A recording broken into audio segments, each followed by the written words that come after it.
The screaming started at 3:47 a.m. Not the usual emergency room chaos that Dr. Sarah Martinez had grown accustomed to during her 15 years at Riverside General Hospital, but something different. Something that made her blood turn cold as she stood frozen in the hallway, watching hazmat-suited figures storm through the automatic doors like an invasion force. Everyone out. This facility is under immediate quarantine. The voice boomed through a respirator, distorted and mechanical. Nobody enters or leaves this building until further notice. Sarah's hands trembled as she clutched her stethoscope, the familiar weight suddenly feeling foreign. Behind her, she could hear families being separated from their loved ones. The thick safety glass of the emergency entrance becoming a barrier between desperation and hope. Children pressed their faces against the windows, while their parents banged frantically on the reinforced doors. 20 minutes earlier, everything had been normal. Nurse Marcus Jacobs had been making his final rounds in the NICU, his gentle voice humming a lullaby to the premature twins in Incubator 7.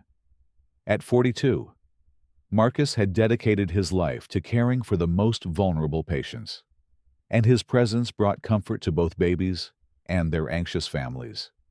His dark skin gleamed with perspiration under the bright hospital lights, not from exertion, but from the genuine emotion he felt every time he helped save a life. "How are our little fighters tonight, Doctor?" Martinez had asked, stopping by the NICU during her rounds. "Stable. The Johnson twins are breathing on their own now. Mrs. Johnson will be so relieved." Marcus's voice carried that warm timbre that made even the most worried parents trust him instantly.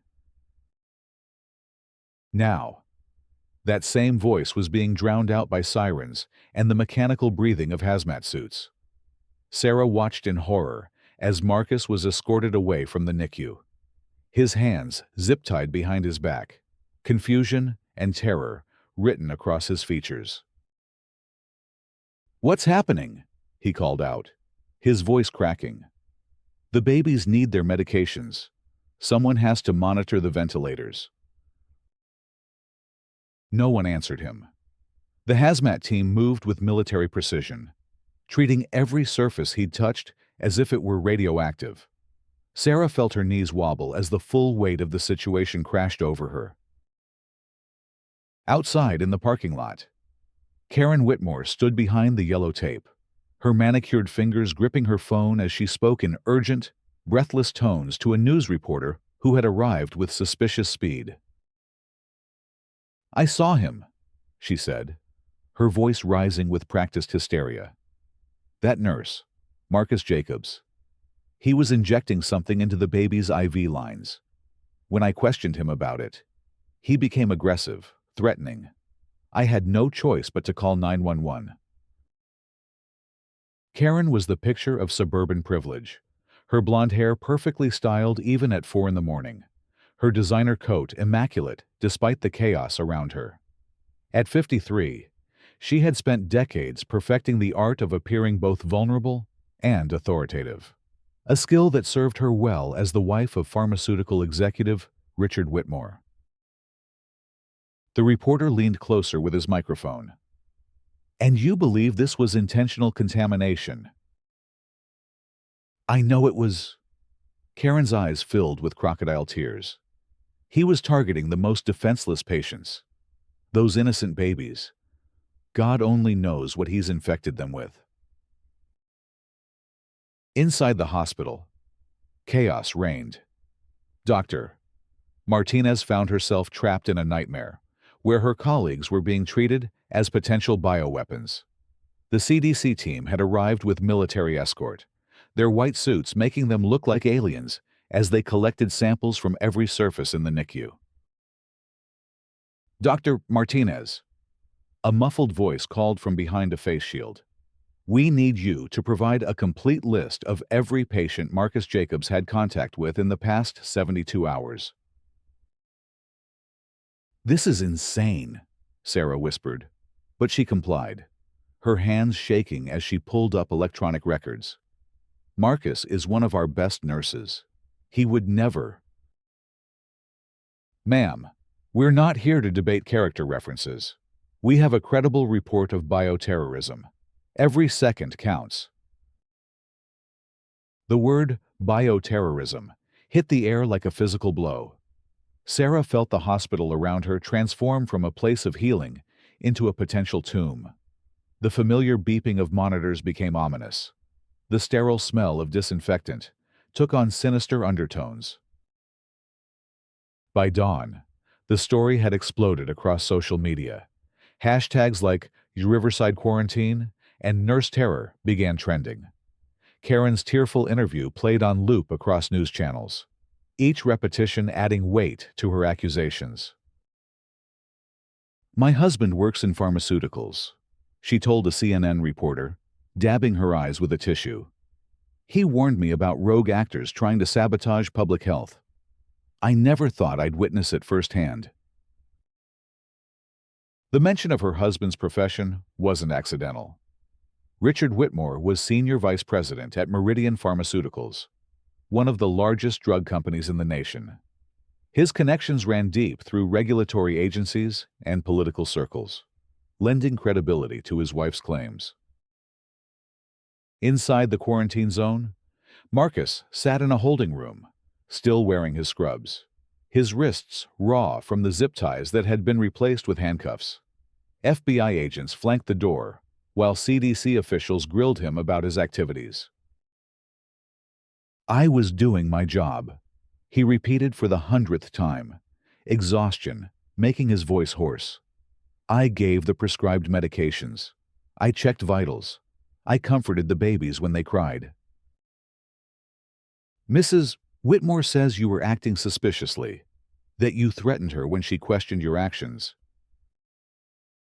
Marcus's jaw tightened. He remembered Karen Whitmore from earlier that night. She'd been lurking around the NICU, asking inappropriate questions about the baby's treatments, taking pictures with her phone despite posted restrictions. When he'd politely asked her to step back and respect patient privacy, she'd bristled with indignation. "She was violating HIPAA protocols," Marcus said carefully. "I asked her to maintain appropriate boundaries. She didn't like being corrected." The investigators exchanged glances. Outside the room, phones were buzzing with updates from the lab. Initial blood work from the babies was being rushed through analysis, but results wouldn't be available for hours. Meanwhile, the community was fracturing. Parents who had trusted Marcus with their children's lives were now questioning everything. The hospital's phone lines jammed with panicked calls from families demanding to know if their babies had been exposed to biological agents. Dr. Elena Rodriguez, the hospital's chief of pediatrics, stood before a room full of terrified parents, trying to maintain calm while fighting her own rising panic. "We are cooperating fully with federal authorities," she announced, her voice steady despite the tremor in her hands. "All patients are being monitored continuously. The moment we have lab results, we will share them with affected families." "What if it's too late?" shouted a father holding his wife as she sobbed. "What if that monster already killed our daughter?" The word monster hung in the air like a toxic cloud. Dr. Rodriguez thought about Marcus, about the countless nights she'd watched him hold premature babies with infinite gentleness, singing softly to calm their distress. The disconnect between that image and the accusations being leveled felt like psychological whiplash. By noon, protests had erupted outside the hospital. Signs reading "Justice for our babies" and "Stop Nurse Terror" waved above an angry crowd. Counter-protesters held signs supporting Marcus, but they were vastly outnumbered and increasingly intimidated. Karen moved through the crowd like a celebrity, accepting condolences and amplifying the narrative she'd created. Local politicians arrived to be photographed with her, positioning themselves as champions of public safety. This attack on our most vulnerable citizens cannot stand, declared Congressman Mike Torres, his arm around Karen's shoulders for the cameras. We must demand accountability and justice. Karen nodded gravely, her performance pitch perfect. All I want is for other families to be safe. If speaking out prevents one more child from being harmed, then the death threats I'm receiving are worth it. The mention of death threats was another calculated move. It transformed her from accuser to victim, generating sympathy while deflecting criticism. Social media exploded with support for the brave mother who had risked everything to expose a conspiracy. Inside the quarantine, Dr. Martinez was beginning to notice inconsistencies. The CDC team's initial panic had given way to methodical investigation, but their body language suggested they weren't finding what they'd expected. She overheard fragments of conversations between officials, but no evidence of tampering with IV equipment. The medication logs all check out. Security footage shows standard care procedures. Hope began to flutter in Sarah's chest, fragile but growing stronger with each passing hour. She found herself defending Marcus to anyone who would listen, describing his character and professional competence. I've worked with him for 8 years, she told a CDC investigator. He's saved more babies than I can count. This accusation goes against everything I know about him.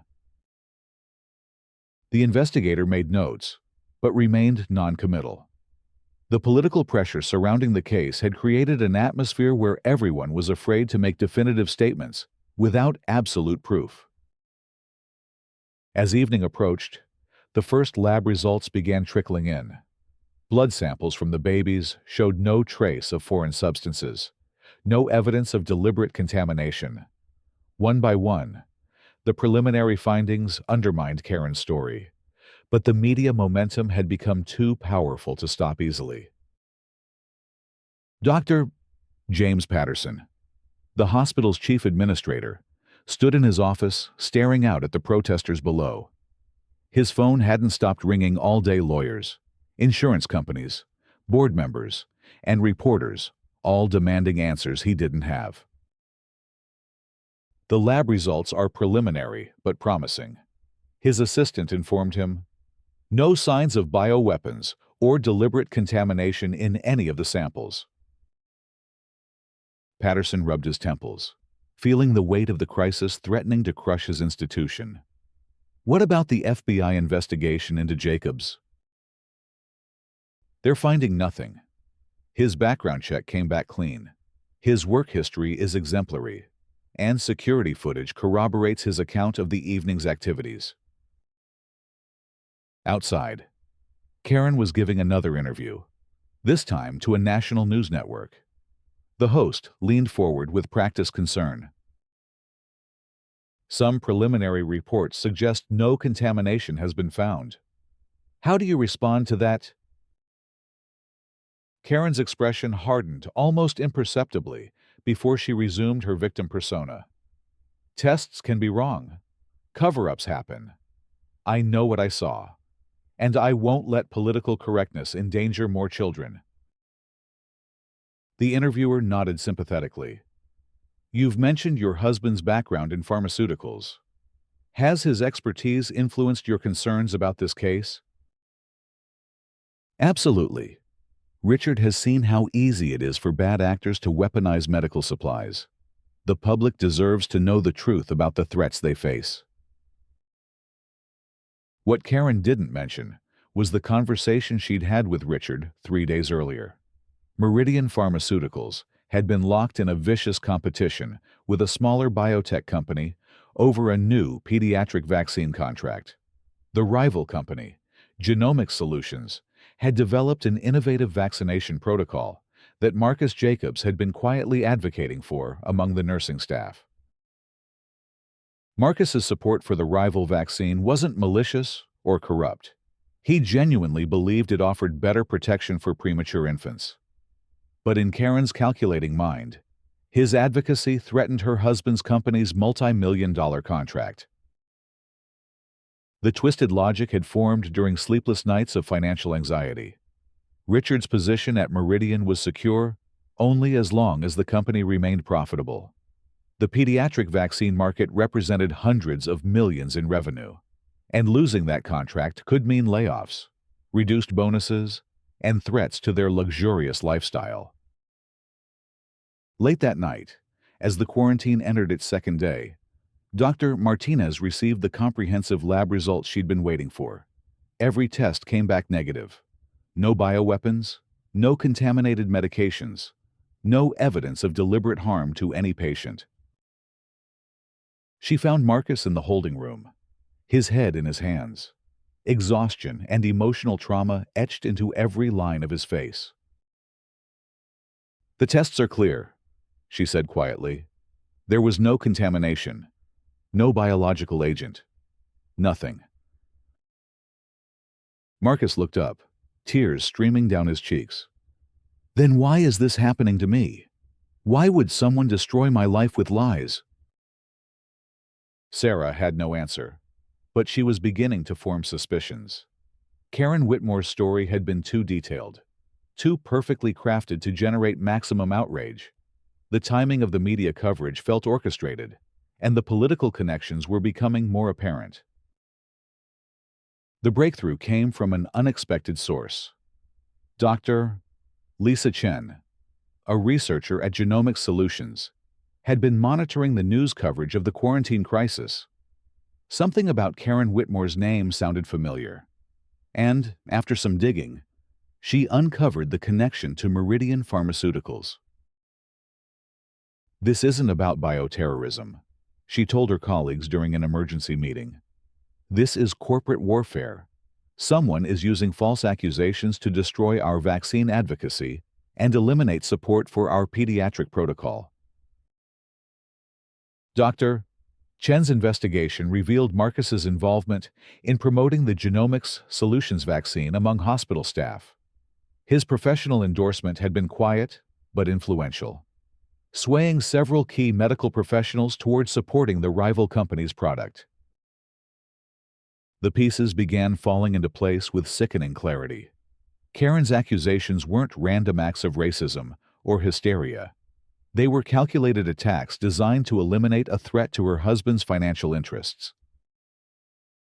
As the truth began to emerge, public opinion started shifting. Social media investigations by concerned citizens uncovered the pharmaceutical connections and raised questions about Karen's motives. Hashtags like Yash Whitmore Lies and Yash Justice for Marcus began trending alongside the original conspiracy theories. The hospital security team, meanwhile, had been conducting their own investigation into the night's events. They discovered that Karen had accessed restricted areas of the NICU multiple times over the past month, always asking detailed questions about medication protocols and patient care procedures. Security footage showed her photographing prescription labels and medical equipment, behavior that should have raised red flags, but had been dismissed as the curiosity of a concerned community member who volunteered with children's charities. On the third day of the quarantine, the State Health Commission announced they would hold an emergency public hearing to address the crisis. The hearing would be broadcast live, with testimony from all key witnesses, including Karen Whitmore, Marcus Jacobs, and medical officials. Karen initially resisted appearing, claiming she feared for her safety, but legal pressure and subpoenas forced her compliance. As she prepared for the hearing, cracks began showing in her carefully constructed facade. Richard, her husband, had grown increasingly distant as the investigation intensified. His company was facing scrutiny over potential connections to the false accusations, and he was reportedly furious about being dragged into a scandal that threatened his professional reputation. "You've destroyed everything," he hissed during a private argument that was unfortunately captured by a paparazzi photographer with a long-range microphone. "My career, our reputation, our future. All because you couldn't handle a little competition. The recorded argument, when it surfaced 2 hours before the hearing, provided the missing piece of the puzzle. Karen's motive was now clear. She had fabricated a bioterror crisis to eliminate support for a rival vaccine that threatened her family's financial security. The hearing room was packed beyond capacity, with overflow crowds watching on screens in adjacent buildings. Karen sat at the witness table, her previous confident demeanor replaced by barely concealed panic. Her expensive legal team flanked her, but they looked grim-faced and defeated. Commissioner Patricia Walsh called the hearing to order with judicial gravity. We are here to determine the facts surrounding the quarantine of Riverside General Hospital and the accusations made against Nurse Marcus Jacobs. Marcus testified first, his voice steady, despite the trauma he'd endured. He described his routine care of the NICU patients, his interactions with Karen Whitmore, and his advocacy for improved pediatric vaccines. I supported the Genomic Solutions Protocol because I believed it offered better protection for premature infants, he said, looking directly at Karen. I never imagined that professional opinion would be twisted into accusations of terrorism. The medical evidence followed, presented by Dr. Martinez and the CDC investigators. Every test result, every security footage review, every witness statement contradicted Karen's story. There is no evidence of bioweapons, contamination, or deliberate harm to any patient, Dr. Martinez testified.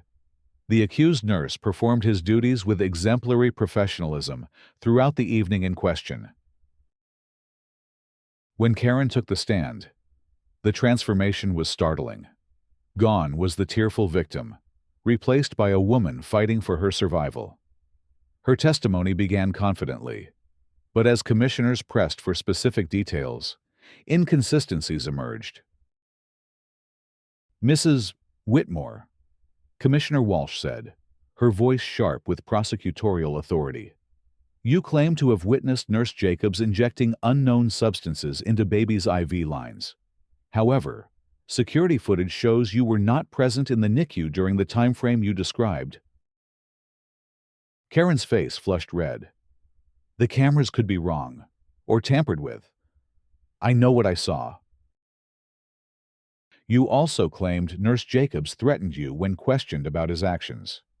Yet hospital staff report you were asked to leave the restricted area for violating patient privacy protocols. Would you care to clarify this discrepancy? The questioning continued relentlessly, each answer further exposing the fabricated nature of Karen's claims. When confronted with evidence of her husband's pharmaceutical connections and the recorded argument about competition, her composure finally shattered. He wasn't just a nurse, she screamed, pointing at Marcus. He was sabotaging my husband's company. He was promoting competitor products and influencing other staff members. Someone had to stop him. The courtroom erupted in gasps and angry murmurs. Karen's lawyers looked mortified as their client confessed to fabricating terrorism charges over business competition. Commissioner Walsh called for order, her gavel echoing like gunshots in the suddenly silent room. Mrs. Whitmore, are you admitting that your bioterrorism allegations were false? Karen seemed to realize what she'd said, but it was too late. The truth had spilled out in a moment of rage and desperation. Her shoulders sagged as the weight of her actions finally crashed down on her. I thought he was really dangerous, she whispered weakly, but even she seemed to know how hollow the excuse sounded. The aftermath was swift and devastating for Karen. Federal prosecutors announced charges for filing false terror reports, interfering with federal investigations, and conspiracy to commit fraud. The FBI raid on her home uncovered evidence of extensive surveillance of hospital staff and detailed planning for the false accusations. Her assets were frozen pending investigation into potential connections between her actions and Meridian Pharmaceutical's business interests. Richard filed for divorce within days, claiming he'd been manipulated and deceived by his wife's schemes. The hospital quarantine was lifted with great fanfare, but the damage lingered. Several families had endured days of terror, believing their children had been poisoned. Trust in the medical system had been shaken, requiring months of careful rebuilding. Marcus returned to work amid apologies and support from colleagues. But the emotional scars remained visible. The false accusations had awakened painful memories of racism and prejudice he'd experienced throughout his career, amplifying the trauma beyond the immediate crisis. "I keep expecting someone to question my motives," he confided to Dr. Martinez during his first week back. "Every time I touch a medication or comfort a crying baby, I wonder if someone is watching, ready to twist my actions into something sinister." The community response, however, proved overwhelmingly supportive. Families whose children Marcus had cared for organized rallies in his honor. The hospital board established a scholarship in his name for nursing students from underrepresented communities. Dr. Chen's investigation led to broader reforms in pharmaceutical industry practices, with new regulations requiring disclosure of potential conflicts of interest when companies or their affiliates make public health claims. Karen's trial began 6 months later, dominating headlines as prosecutors painted a detailed picture of calculated deception and manufactured terror. The evidence was overwhelming: recorded conversations, documentary proof of surveillance activities, and testimony from dozens of witnesses whose lives had been disrupted by her lies. During her sentencing hearing, Karen made a final plea for mercy, claiming she'd been driven to desperation by financial pressure and fear of losing her lifestyle. Judge Margaret Anderson listened impassively before delivering her verdict. "Mrs. Whitmore, you weaponized public fear and racial prejudice to serve your personal interests," she said, her voice cutting through the silent courtroom. "You turned a hospital into a war zone, traumatized innocent families, and nearly destroyed an exemplary medical professional's career. The harm you caused extends far beyond individual victims to public trust in our healthcare system." The sentence was 15 years in federal prison, with requirements for full restitution to affected families and the hospital. Karen's carefully constructed world of privilege and influence crumbled in real time as bailiffs led her away in handcuffs. In the months that followed, Riverside General Hospital implemented new security protocols and bias training programs to prevent similar crises. Marcus became an advocate for healthcare workers facing discrimination, speaking at conferences and training sessions across the country. The Genomic Solutions pediatric vaccine, initially overshadowed by the controversy, underwent successful trials and received FDA approval. Its implementation saved countless lives and vindicated Marcus's original professional judgment about its value. Dr. Martinez was promoted to Chief Medical Officer, partly in recognition of her steadfast defense of Marcus during the crisis. Her first official act was establishing a rapid response protocol for addressing false accusations against hospital staff, ensuring that future incidents would be investigated thoroughly before causing widespread panic. The babies in the NICU, the innocent victims at the center of the manufactured crisis, grew and thrived under continued excellent care. The Johnson twins, whose treatment Marcus had been monitoring the night of the accusations, eventually went home healthy and strong, their parents among his strongest supporters throughout the ordeal. On a quiet evening 1 year later, Marcus stood in the same NICU where the nightmare had begun, gently rocking a premature infant who couldn't sleep. The familiar sounds of monitors and ventilators had regained their comforting quality, no longer carrying undertones of suspicion and fear. Dr. Martinez found him there during her rounds, noting how he'd regained much of his natural ease with the patients, despite lingering traces of vigilance in his posture. "How are you doing? Really?" she asked, her concern genuine and unguarded. Marcus considered the question carefully, his gaze focused on the sleeping infant in his arms. "Some days are harder than others, but seeing these little ones grow strong reminds me why I do this work. Evil tried to use them as weapons against me, but love proved stronger."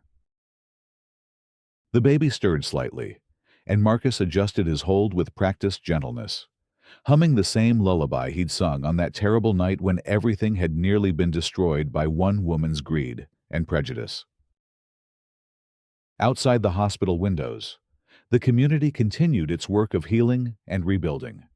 The protests and angry crowds were memory now, replaced by renewed appreciation for healthcare workers and deeper understanding of how easily fear could be weaponized by those with selfish motives.